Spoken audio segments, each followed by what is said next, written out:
Fala pessoal, nesse vídeo eu vou fazer uma questão de termologia envolvendo os conceitos de calor sensível e calor latente, só que agora trabalhando com uma análise gráfica, ok? Então vamos lá, a questão diz o seguinte: um corpo de massa 50 gramas, inicialmente no estado sólido, recebe calor passando para o estado líquido, de acordo com a representação gráfica. Então está aqui o gráfico, temperatura em graus Celsius e quantidade de calor em calorias, beleza? Daí a questão diz o seguinte: item A, o que ocorre no intervalo de 400 a 500 calorias? Item B, determine o calor latente na fase de transição representada no gráfico.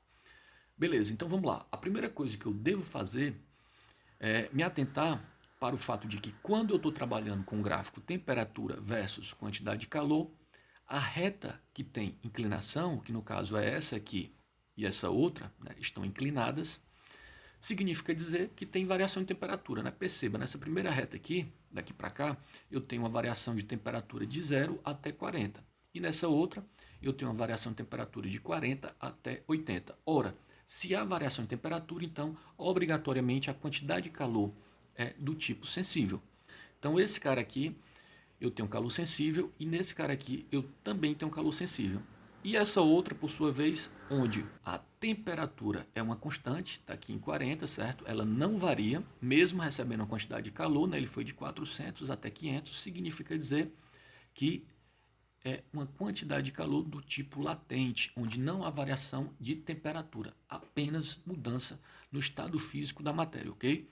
Então, se a questão diz que o corpo estava inicialmente no estado sólido, portanto aqui é sólido, e vai para o estado líquido, portanto aqui é líquido, então significa dizer que esse cara aqui ele representa exatamente a passagem, né? Porque tu tem um calor do tipo latente, que é uma mudança de fase.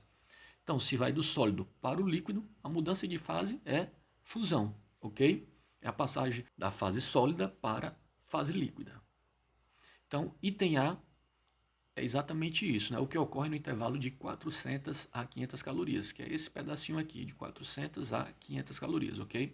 Então ocorre uma fusão, beleza? Item A, fusão. E no item B, que é que eu determine o calor latente na fase de transição. E a fase de transição é exatamente a fusão, desse pedaço de 400 a 500 calorias. Ora, para eu determinar o calor latente, é muito simples. Eu vou analisar aqui a fusão no item B e para eu encontrar o calor latente de fusão, eu preciso utilizar essa equação. Quantidade de calor é igual a massa que multiplica o calor latente de fusão, né? É a expressão associada à quantidade de calor latente, ok? Ora, a questão me forneceu a massa, que é 50 gramas, e a quantidade de calor eu obtenho através da análise do gráfico. Se ele estava em 400 calorias e foi para 500 calorias, significa dizer que ele recebeu aqui, ó, 100 calorias, ok? Então, a quantidade de calor Q vai ser igual a 100. Portanto, substituindo esses valores na expressão, então eu tenho que 100 vai ser igual a 50, que multiplica LF. Portanto, eu finalmente obtenho que o calor latente de fusão é igual a 2 calorias por grama. E é isso.